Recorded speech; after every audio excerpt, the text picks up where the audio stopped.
Bonjour André Moreau. Bonjour, Monsieur le Président. Merci de m'accueillir aujourd'hui chez toi. C'est toujours un plaisir. On est encore au cœur de la grande pandémie. Moi, je suis quand même en même temps au cœur de l'éternité. Je voudrais le faire remarquer. Ouais. Et, eh bien, tu as souvent répété que le jovialisme est une philosophie des temps difficiles. Bien, je pense qu'on est dans un temps difficile sur la Terre, même si toi et moi, on baigne dans la joie. Dans la joie permanente. Donc, quelle est... c'est de grande actualité, cette phrase que tu répètes depuis longtemps. Qu'est-ce que tu veux dire par ça et comment ça s'appliquerait aujourd'hui? D'abord, j'aimerais vous dire ceci. J'essaie de me comporter un peu comme le soleil. Vous savez que autour du soleil, il y a des planètes. Et les planètes, par rapport à l'immensité de l'espace, sont toutes petites. Il y a moins de 1% de la lumière du soleil qui atteint les planètes. 99% et plus sont perdus dans le vide. Et pourtant, le soleil brille. Le soleil est pratiquement inutile si on regarde la situation. C'est la même chose pour l'homme allumé, rayonnant et éveillé. Une grande partie de son énergie qu'il déploie est perdue. Et ce n'est pas grave. J'ai perdu depuis longtemps le désir d'être utile. Si je vous parle en ce moment, c'est que la vie est immensément facile pour moi. Je suis un homme heureux, je déborde.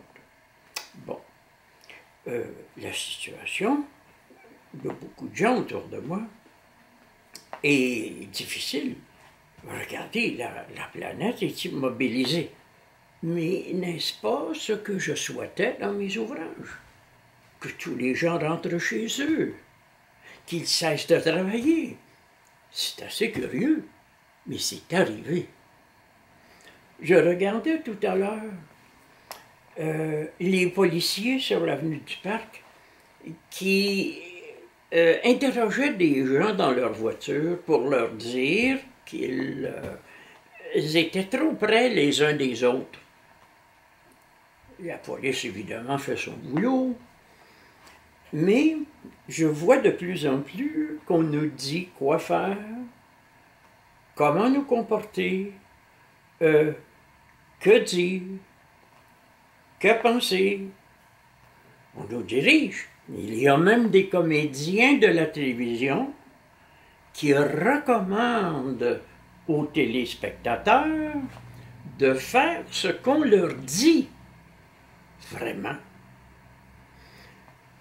Moi, je ne fais pas ce qu'on me dit. Je m'en remets à mon être et je fais ce que je veux.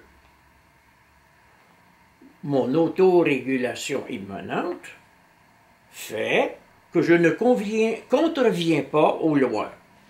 Mais en réalité, je m'en moque. Voyez-vous, mes amis, les temps sont difficiles parce que les gens vivent difficilement. Pour moi, tout m'est facile parce que je vis facilement. C'est aussi simple que ça. Le semblable est connu par le semblable.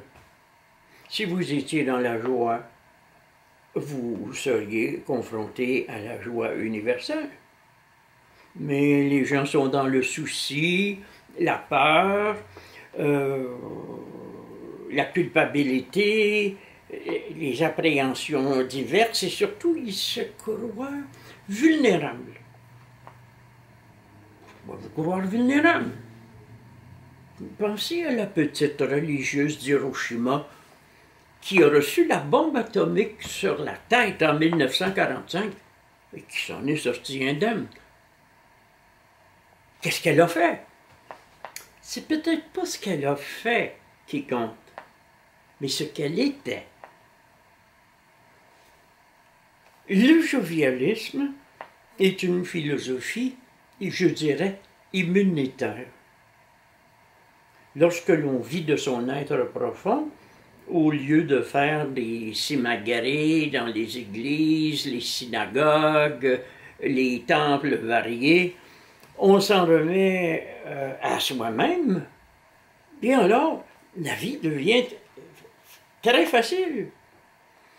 Voyez-vous, tous les gens en ce moment, on est en avril 2020, ont été forcés de rentrer chez eux par la police et les lois. Mais c'est déjà ce que je faisais depuis des années. Comprenez-vous ce que je veux dire? Je ne suis pas affecté par la loi et je n'en tiens pas compte.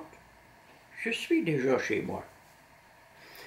Beaucoup de gens ne font pas ce qu'ils devraient au bon moment. Je n'ai pas à obéir à la loi, car je suis dans la loi. Je n'ai pas à dire « Oh, que c'est contraignant ». Je vis sans contrainte et pourtant, j'obéis à la loi. N'est-ce pas étrange? Se pourrait-il que les gens se mettent à penser en retard sur les événements au lieu de penser en les précédant?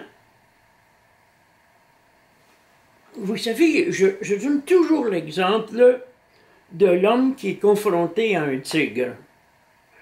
Ou bien il court et le tigre risque de le rattraper, ou bien il essaie de charmer le tigre, de rester paisible et tranquille. Mais il se peut que le tigre le dévore encore. Mais il y a une autre option. Ne pas être là. Ne pas être là, ne pas être disponible quand le tigre passe. Parce que notre être, tout embrassant, est le tigre. Il est le coronavirus. Il est tous ces imbéciles qui donnent des conseils à la population et qui vont invariablement être frappés par le coronavirus parce qu'ils ne pensent qu'à ça. Êtes-vous surpris de savoir qu'il y a une très grande quantité de médecins, d'infirmières et de bénévoles qui sont infectés? Ils ne pensent qu'à ça. Moi, je ne pense pas à ça. Je pense à m'amuser en me rappelant mon principe. Le plaisir est sagesse. Je pense à me détendre en me rappelant mon principe. L'effort est le signe de l'erreur. Je pense à être attentif aux signes que me donne la vie. Pourquoi? Parce que à chaque instant, nous recevons le salaire de nos pensées. Je bénis mon magnétisme irrésistible, mais pour que j'attire à moi les bonnes personnes, pas les porteurs de virus, vous comprenez? Se défendre contre un mal, c'est déjà en être la victime. Rappelez-vous mon attitude. Je n'attaque pas, je ne me défends pas. Je ne me protège pas. Parce que je ne suis pas menacé. Je ne porte pas en moi un facteur de fragilité. Bien entendu, les gens se défendent. C'est une erreur. Il s'agit de ne pas être disponible. Comment vous expliquer autrement ce que je vis, si ce n'est en vous invitant à venir voir par vous-même dès que vous aurez la chance à nouveau de me côtoyer, d'acheter un de mes livres. rassurez-vous, je ne fais pas une fortune avec ça.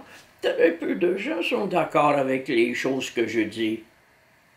Par exemple, regardez une chose énorme, là. Les victimes ont toujours tort. Qui est d'accord avec ça? Peut-être même pas 1% de la population. Si vous êtes des victimes, vous êtes dans le tort. Si vous avez un problème, vous êtes le problème. Alors, pourquoi ne pas relaxer?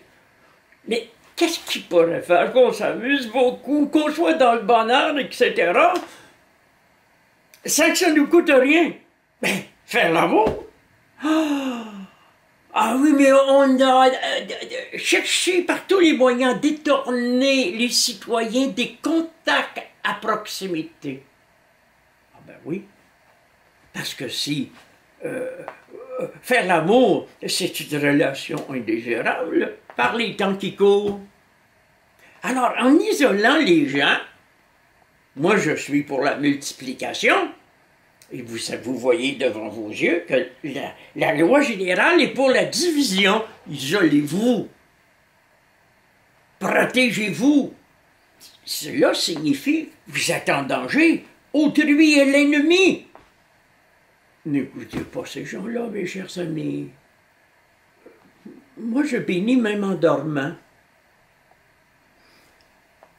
Et je me demande constamment ce que je suis en train de faire, ce qui peut me procurer le plus grand plaisir. Je ne pense pas à autrui. Cessez de penser à autrui, c'est fatigant. Et autrui ne comprend rien. Regardez qui vient à vous. Vous allez voir que les attractions sont proportionnelles aux destinées. Moi, je me suis consacré à la philosophie, à la sagesse et à un savoir souverain. Bon, alors, qui vient à moi? Des gens comme le président du mouvement jovialiste, des gens qui vont me soutenir, comme mon éditeur, Jean Rivet, comme une de mes compagnes, comme mes compagnes, toutes mes compagnes. Hein? Je reçois leurs visites, je reçois des informations de leur part, parce que moi, vous savez, dès mon plus jeune âge, là, je me suis dit, j'aime les femmes, mais je vais être couvert de femmes. Ça me convient, hein? Je me suis dit, je veux tout comprendre sans apprendre. Ce que j'ai appris est peu par rapport à l'étendue de ce que je comprends. Savoir sans avoir appris. Peut-être qu'on va en arriver là. Les études sont interrompues. Les écoles, les collèges, les universités sont fermées. On dit qu'ils vont rouvrir bientôt. Peut-être pas. Et ça ne sera pas une grande perte. Quand vous aurez un moment, appelez-moi. Communiquez sur Facebook avec moi. Ou regardez les diffusions que Nicolas Lehoux met sur le web, où vous m'entendez parler. On est tous une famille, hein, ici. Mais on n'est pas une famille de 8 milliards. Parce que, voyez-vous, mes amis, je ne suis pas le frère d'un sot. Il y a 8 milliards de personnes dans le monde dont je me passe très bien. La grande société est dans l'erreur, elle est autodestructrice et elle court vers l'abîme. Moi, ce que je ressens, c'est que je suis fort quand je suis compact. Je suis compact, compacté avec mes proches, mes amours, mes amis, ceux qui partagent mon essence, ceux qui consomment le jovialisme comme une nourriture noble, une nourriture éthérique. Cessez de vous adonner à toutes sortes de pratiques. Il y a toutes sortes de gens qui ont des recettes. Je n'ai aucune recette. À vous communiquer. Restez tranquille. Jouissez. Bénissez. C'est ici que se déroule ma vie. c'est pourquoi je n'ai pas l'air de m'en aller sur mes 80 ans. Et c'est la raison pour laquelle, même si je ne travaille pas, je ne suis pas privé de rien. Et c'est la raison pour laquelle je ne vais plus chez personne et tout le monde vient à moi. Regardez, c'est très simple. Moi, je me suis dit, je suis comme un phare. Un phare, là, vous savez. Autrefois, il y avait des électromécaniciens dans les phares qui guidaient la navigation la nuit, près de la mer. Eh bien, tout le monde se fiait à la lumière du phare. Moi, je me suis dit, j'ai même pas besoin de rencontrer les gens, je peux simplement leur envoyer ma lumière. Le jovialisme, vous savez, ce n'est pas de rechercher la lumière, c'est d'être la lumière. À partir de ce moment-là, vous n'avez qu'une chose à faire, rayonner. Vos rayons seront pour la majorité perdus, comme les rayons du soleil perdus dans le vaste univers. Une petite fraction de lumière va atteindre les planètes.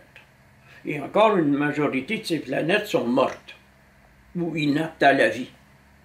On pourrait dire que le soleil est bien con de rayonner comme ça, mais ça fait son affaire. Ainsi, moi, ça fait mon affaire d'écrire et de parler. Et je veux souhaiter à tout le monde ici tout le bien que vous pensez de moi.